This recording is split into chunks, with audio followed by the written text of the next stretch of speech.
నమస్కారం. నా పేరు డాక్టర్ పురు ధవన్. ఈ వీడియోలో మనం కిడ్నీ ఫెయిల్యూర్ స్టేజీల గురించి మాట్లాడబోతున్నాం. ఎన్ని స్టేజీలు ఉంటాయో, వాటిని ఎలా వర్గీకరించారో, వాటి ద్వారా మనకు ఏమి తెలుస్తుందో, అలాగే మనం ఆ స్టేజీలు పెరగకుండా ఎలా ఆపుకోవచ్చో, లేదా వాటిని తగ్గించుకోవచ్చో, ఇవి అన్నింటినీ ఈ వీడియోలో తెలుసుకోబోతున్నాం. మొదటగా ఈ స్టేజీల వర్గీకరణ కిడ్నీ ఫెయిల్యూర్ పేషెంట్లకు ఎందుకు అవసరమవుతుందో చూద్దాం. కిడ్నీ ఎప్పుడూ ఒక్కసారిగా పూర్తిగా చెడిపోదు. ఎక్కువ కేసుల్లో కిడ్నీ నెమ్మదిగా, దశల వారీగా చెడిపోతుంది. ఇప్పుడు కిడ్నీ నెమ్మదిగా చెడిపోతుంటే దానికి ఒక స్టేజ్ ఇవ్వడం వల్ల ఆ పేషెంట్ ఏ కేటగిరీలో ఉన్నాడో గుర్తించడం సులభమవుతుంది. అలాగే ఆ పేషెంట్కు ఎంత జాగ్రత్త అవసరమో, అతని ఆహారం ఎలా ఉండాలో, ఏ విషయాల్లో జాగ్రత్త వహించాలో కూడా తెలుసుకోవచ్చు. గత సంవత్సరం స్టేజ్‌తో ఈ సంవత్సరం స్టేజ్‌ను పోల్చి పేషెంట్ పరిస్థితి మెరుగవుతుందా లేదా మరింత చెడిపోతుందా అన్నది అర్థం చేసుకోవచ్చు. ఇవన్నీ మీకు ఇప్పుడు అర్థమయ్యాయనుకుంటాను. ఇప్పుడు ఈ స్టేజీలు ఎలా నిర్ణయిస్తారు అనేది కూడా చాలా ముఖ్యమైన విషయం.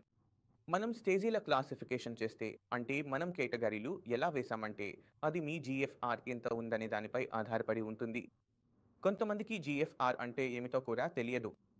జీఎఫ్ఆర్ అంటే గ్లోమెర్యులర్ ఫిల్ట్రేషన్ రేట్, అంటే మీ కిడ్నీలు రక్తాన్ని శుభ్రపరిచి, మూత్రాన్ని తయారు చేసి, మలినాలను బయటకు పంపే వేగం. అంటే అవి ఎంత వేగంగా పనిచేస్తున్నాయో ఇది సూచిస్తుంది. ఇప్పుడు దీన్ని ఎలా లెక్కించాలి అనేది కూడా చాలా ముఖ్యమైన విషయం. జీఎఫ్ఆర్ కోసం ప్రత్యేకంగా ఎలాంటి పరీక్ష ఉండదు. మీరు రక్త నమూనా ఇచ్చినప్పుడు అందులో క్రియాటినిన్ విలువ వస్తుంది.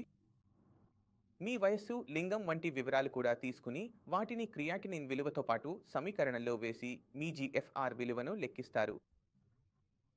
దీనిని మనం ఈజీఎఫ్ఆర్ అంటాం, అంటే ఎస్టిమేటెడ్ జీఎఫ్ఆర్. ఇది అసలు జీఎఫ్ఆర్ కాదు, ఇది ఒక అంచనా మాత్రమే. అంటే మనం ఊహించగలిగే రీతిలో ఈ రోగికి ఇంత జీఎఫ్ఆర్ ఉండొచ్చు అని చెప్పడమే. ఇప్పుడు ఈ ఈజీఎఫ్ఆర్ సహాయంతో మనం వర్గీకరించగలుగుతున్నాం. రోగిని 5 గ్రూపులుగా స్టేజ్ 1, స్టేజ్ 2, స్టేజ్ 4 మరియు స్టేజ్ 5గా వర్గీకరిస్తాం. మీ కిడ్నీ లెవెల్ ఎక్కువగా లేకపోతే యూరిన్‌లో ప్రోటీన్ వస్తోంది కదా, అప్పుడు దీన్ని మనం స్టేజ్ 1 అంటాం. అంటే కిడ్నీ సమస్యలు ఇప్పుడిప్పుడే మొదలయ్యాయి, ఇంకా పూర్తిగా కిడ్నీ దెబ్బతినలేదు. యూరిన్‌లో ప్రోటీన్ వస్తోంది. ఇది మనకు చెబుతోంది కిడ్నీలో ఏదో తప్పుడు జరుగుతోంది అని. కొంచెం కొంచెంగా ప్రారంభమైంది, ఇంకా పూర్తిగా జరగలేదు. ఇది స్టేజ్ 1 అవుతుంది. ఇప్పుడు ప్రశ్న ఏమిటంటే, స్టేజ్ 1లో జీఫార్ ఎంత ఉంటుంది? స్టేజ్ 1లో జీఫార్ అనేది 90కి పైగా 90 ఉంటుంది. మీరు రిపోర్ట్ చెక్ చేస్తే నా జీఫార్ 90కి పైగా వస్తోంది. అక్కడ నార్మల్‌గా ఉంది, కానీ యూరిన్‌లో ప్రోటీన్ వస్తోంది. అలాంటి కేసును నేను స్టేజ్ 1గా ప్రకటించాను. ఇప్పుడు స్టేజ్ 2లో ఏమి జరుగుతుంది అంటే, స్టేజ్ 2కి చేరుకునే సమయానికి కిడ్నీకి అంతగా నష్టం జరిగిపోతుంది. కొంతవరకు మీ క్రియాటినిన్ లెవెల్ పెరగడం ప్రారంభమవుతుంది. అది అప్పర్ బోర్డర్‌కి చేరడం మొదలవుతుంది. ఉదాహరణకి సాధారణంగా విలువ 1.2 చుట్టూ ఉంటే, మనం దీన్ని పరీక్షించినప్పుడు జీఫార్ మనది 90 మరియు 60 మధ్యలో ఉంటుంది. అంటే మీరు టెస్ట్ చేయించుకున్నప్పుడు మీ రిపోర్ట్‌లో వస్తుంది జీఫార్ 70 అని. మీరు దగ్గరగా జీఫార్ 70 ఉంటే అది కిడ్నీ ఫెయిల్యూర్ స్టేజ్ 2కి చేరింది అన్నమాట. ఇప్పుడు ఇక్కడ రఫ్‌గా ఏమైంది అంటే, కిడ్నీ నెమ్మదిగా చెడుతూ అంతగా చెడిపోయింది. ఇప్పుడు బాడీలో తయారవుతున్న వ్యర్థాలను అది శుభ్రం చేయలేకపోతుంది. ఈ కారణంగా మన లెవెల్ కొంచెం పెరిగిపోయింది. ఇక్కడికి వచ్చేలోపు నా అభిప్రాయం ప్రకారం కిడ్నీ దాదాపు 30% వరకు చెడిపోయి ఉంటుంది. ఇప్పుడు మనం స్టేజ్ 3కి వెళ్దాం. స్టేజ్ 3 అంటే క్రియాటినిన్ లెవెల్ ఇక్కడి నుంచి ఇంకా పెరుగుతుంది. కిడ్నీ మరింత చెడిపోతుంది మరియు మీ జీఫార్ విలువ 30 నుండి 60 మధ్యలోకి వస్తుంది. దీన్ని 2 సిరీస్లుగా విభజించారు. ఒకటి 60 నుండి 45 మధ్యలో ఒక రేంజ్, మరొకటి 45 నుండి 30 వరకు మరో రేంజ్. అందుకే దీనిని మనం 3A మరియు 3B అని పిలుస్తాం. ఇప్పుడు ఈ కేటగిరీలో క్రియాటినిన్ లెవెల్ 2 నుండి 3.4 వరకు ఎవరిదైనా చేరిపోతుంది మరియు ఇక్కడ కిడ్నీ డ్యామేజ్ 50% పైగా పెరగడం మొదలవుతుంది. అందువల్ల మీ రిపోర్టులో జీఫార్ విలువ 30 మరియు 15 మధ్యలో వస్తే అది స్టేజ్ 4 అవుతుంది. స్టేజ్ 4లో క్యాటినిన్ లెవెల్ మరింత పెరిగి 4 నుంచి 5 వరకు కనిపిస్తుంది.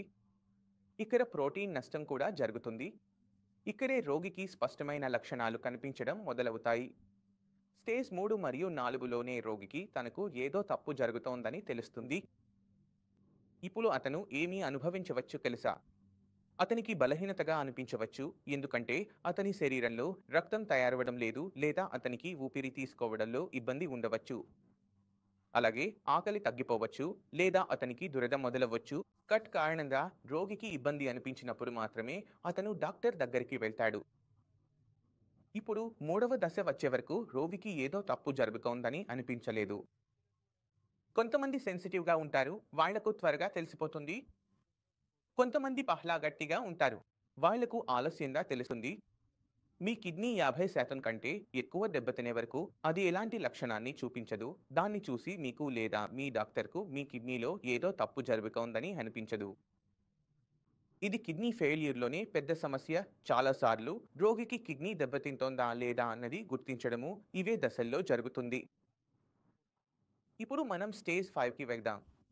కిడ్నీ లెవెల్ 15 కంటే తక్కువగా వస్తే దాన్ని మనం స్టేజ్ 5 లేదా ESRD, end stage renal disease అని కూడా అంటారు. స్టేజ్ 5ని ప్రత్యేకంగా ఉంచడానికి కారణం, ఇక్కడికి వచ్చేసరికి ఆశ పూర్తిగా ముగిసిపోతుంది. ఈ దశలో మీరు డయాలిసిస్ చేయించుకోవాల్సి వస్తుంది. డాక్టర్ రోగికి డయాలిసిస్ చేయించుకోమని చెబుతారు. అందుకే ఇది అటువంటి దశ.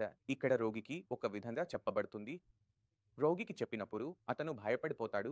ఓహ్, నా కిడ్నీ పూర్తిగా చెడిపోయింది, నా జీవితం నాశనమైంది, నేను ఇక నడవలేను, మన దగ్గర ఎలాంటి ఆప్షన్ లేదు, నా బాధ్యతలు ఎలా నెరవేర్చాలి అని అతను అలాంటి ఆలోచనల్లో ఇంకా ఎక్కువగా చిక్కుకుపోతాడు. కిడ్నీ కాకుండా కూడా ఇప్పుడు ప్రశ్న ఏమిటంటే, మన దగ్గర ఎలాంటి విధానాలు ఉన్నాయి, మనం ఎలా మన జీఎఫ్ను పెంచాలి లేదా తగ్గించాలి, మన ఆరోగ్యాన్ని ఎలా కాపాడుకోవాలి అనే విషయాలు.